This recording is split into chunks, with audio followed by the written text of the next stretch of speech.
Assalamualaikum warahmatullahi wabarakatuh. Perkenalkan, saya Mutiara Nabilah, NIM F0319092. Video ini saya buat sebagai tugas untuk memenuhi ujian akhir semester pada mata kuliah studi kelayakan bisnis. Dalam video ini saya akan melakukan wawancara dengan seorang pemilik usaha yang bernama Kak Alfa Himaya. Beliau merupakan owner dari Taya Korean Food. Nah, untuk melihat bagaimana sesi wawancaranya, simak video ini sampai akhir ya. Berarti bisa dimulai ya, Kak. Sebelumnya mungkin sebelum masuk ke pertanyaan, Kak Alfa bisa perkenalin diri dulu. Halo, selamat siang. Saya Alfa Himaya. Saya pemilik Taya Korean Food, tempat makan yang menyediakan berbagai macam makanan dari Korea Selatan yang berlokasi di belakang kampus UNS. Selanjutnya boleh diceritain nggak, Kak, ide awal untuk mulai bisnis Taya Korean Food ini dari mana sih, Kak? Dulu saya punya cita-cita buat berwirausaha. Bisnis Taya Korean Food ini salah satu dari sekian banyak planning usaha yang ingin saya buat. Kenapa bisa memilih usaha Korean Food? Karena saya sendiri adalah pecinta Korean Food juga. Dan saya melihat juga kalau anak muda itu suka mencoba makanan-makanan yang berasal dari Korea karena berasal dari K-wave gitu loh. Oh iya, kayak K-pop atau K-drama. K-drama. Berawal dari situ saya memutuskan untuk memilih usaha Korean Food. Untuk memulai bisnis, Kak Alfa kayak ngelakuin riset atau studi untuk kayak kelayakan bisnis kayak gitu dulu nggak, Kak? Ya, sebelum saya memulai bisnis ini, saya sudah melakukan pertimbangan baik dari segi pasar, alat-alat yang diperlukan, pengadaan bahan baku, dan pengelolaannya. Kalau dari aspek pemasaran, Kak, riset apa aja sih yang Kak Alfa lakuin? Terus kayak riset pemasaran sama setelah jalan tuh sama atau ada yang beda, Kak? Kalau dari riset pemasaran sendiri, saya tidak terlalu banyak melakukan riset yang gimana-gimana. Saya cuma melihat dari segi opportunity yang ada gitu. Karena kan di wilayah sini sendiri terdapat banyak mahasiswa dan di sini juga belum terlalu banyak tempat makan yang menyediakan Korean food. Kalau kayak cara kayak pemasaran kayak melalui IG atau itu gimana, Kak? Kalau untuk cara pemasaran sendiri ada dua cara, yaitu organik sama anorganik. Kalau organik itu saya memanfaatkan lokasi ini sendiri karena menurut saya lokasinya cukup strategis ya. Itu kan cukup bisa mengundang customer secara alami untuk datang karena dekat hari kampus lewat juga. ya. Terus untuk yang anorganik sendiri saya melakukan promosi melalui sosial media. Terus kalau kayak buat memesan Taya Korean Food ini bisa di mana aja sih, Kak? Online bisa juga, Kak?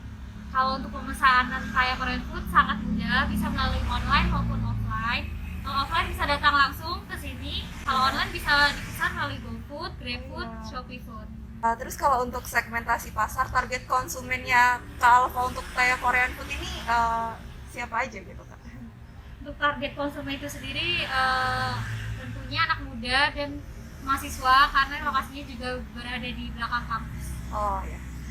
Selanjutnya kayak bagaimana cara Kak Alfa untuk menentukan harga dan lokasi untuk bisnis Taya Korean Food ini? Untuk penentuan harga sendiri tentunya saya hitung melalui HPP, terus juga saya pertimbangkan melalui harga sewa lokasi dan juga untuk upah karyawan. Oh gitu. Terus selanjutnya kalau untuk manajemen, khususnya manajemen sumber daya manusia, bagaimana Kak Alfa memanage sumber daya atau karyawan-karyawan yang bekerja di sini? Kalau untuk manajemen SDM sendiri, saya juga masih belajar gitu kan. Makanya saya merekrut pegawai dari teman-teman atau kenalan yang saya tahu dulu gitu. Oh, kalau sejauh ini karyawan Taya Korean Food kalau boleh tahu udah ada berapa orang, Kak? Sebenarnya kan karena sistemnya part time, jadi orangnya ganti-ganti. Oh gitu. Tadinya sih ada 4, cuma sekarang tinggal 3. Oh. Karena kan karyawan part time itu dari mahasiswa juga, jadi ada yang melakukan penelitian, ada yang masih skripsian. Oh gitu. Oke. Selanjutnya kalau untuk kebutuhan dana dan pendanaan gitu, gimana Kak Alfa mendapatkan dana atau modal di awal? Terus bagaimana Kak Alfa mengatur keuangan setelah Taya Korean Food ini berjalan? Kalau dari pendanaan sendiri berasal dari dana pribadi yang saya kumpulkan dari awal kuliah, karena sebelumnya saya juga pernah melakukan usaha juga. Nah, dananya itu berasal dari usaha saya yang sebelumnya. Jadi saya kembangkan lagi buat usaha yang baru, yaitu bisnis ini. Oh gitu. Terus untuk pengelolaannya itu saya bagi dua untuk keperluan pribadi dan keperluan usaha ini. Oke, kalau untuk kendala selama menjalankan bisnis Taya Korean Food ini apa aja sih Kak kendala yang ditemuin? Kalau kendala yang paling saya rasakan adalah di manajemen waktu gitu.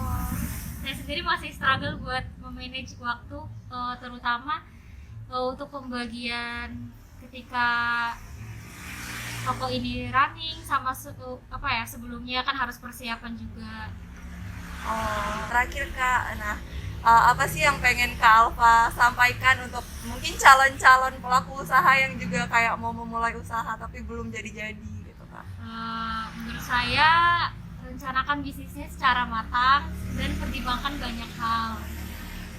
Gak apa-apa kita belajar sambil berjalan gitu, asal kita udah tahu nih landasannya itu seperti apa.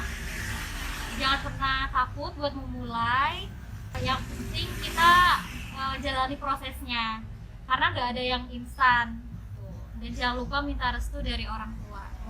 Penting banget. Nah, begitulah hasil wawancara saya bersama Kak Alfa. Dari wawancara tersebut, banyak sekali ilmu yang bisa kita ambil, terutama untuk calon-calon pelaku usaha. Pesan dari Kak Alfa adalah jangan pernah takut untuk memulai usaha dan rencanakan bisnis kita secara matang.